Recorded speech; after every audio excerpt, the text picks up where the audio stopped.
Sarangarh बुलाईगढ़ collector KL Chauhan ने शासकीय उच्चतर माध्यमिक विद्यालय सारंगढ़ में जिला स्तरीय फाइलेरिया हाथीपांव मुक्ति अभियान का प्रारंभ किया, जो 28 फरवरी तक जारी रहेगा। कार्यक्रम की शुरुआत छत्तीसगढ़ महतारी की राजगीत और राष्ट्रगान के साथ किया गया। कलेक्टर चौहान ने फाइलेरिया मुक्ति अभियान के लिए अपनी ऊंचाई के अनुसार दवा का सेवन किया।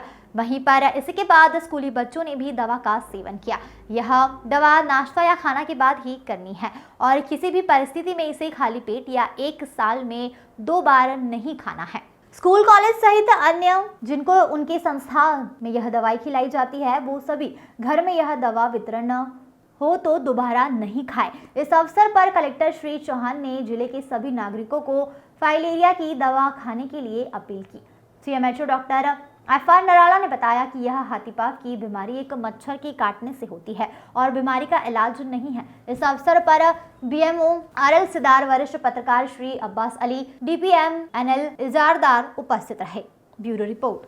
अगर अपील करना चाहेंगे सर कुछ? जिले में 10 फरवरी से 28 फरवरी तक फाइलेरिया बीमारी की रोकथाम के लिए सामूहिक दवा का सेवन कराया जाएगा, जिसमें लोगों को IDA अर्थात आइवरमेक्टिन, DEC और अल्बेंडाजोल की गोली उनके उम्र और ऊंचाई के आधार पर एक साथ खिलाई जाएगी।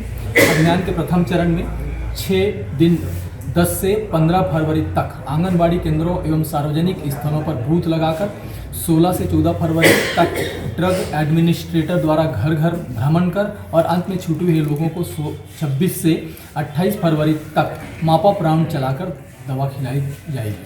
क्योंकि हमारा जिला फाइलेरिया की दृष्टि से हाई एंडेमिक जिला की श्रेणी में आता है, ऐसे में बिना लापरवाही किए एक साथ तीनों प्रकार की दवाइयों का सेवन करें एवं लोगों को प्रेरित करें ताकि सभी लोग दवाई सेवन कर इस बीमारी से प्रतिरक्षित हो सकें।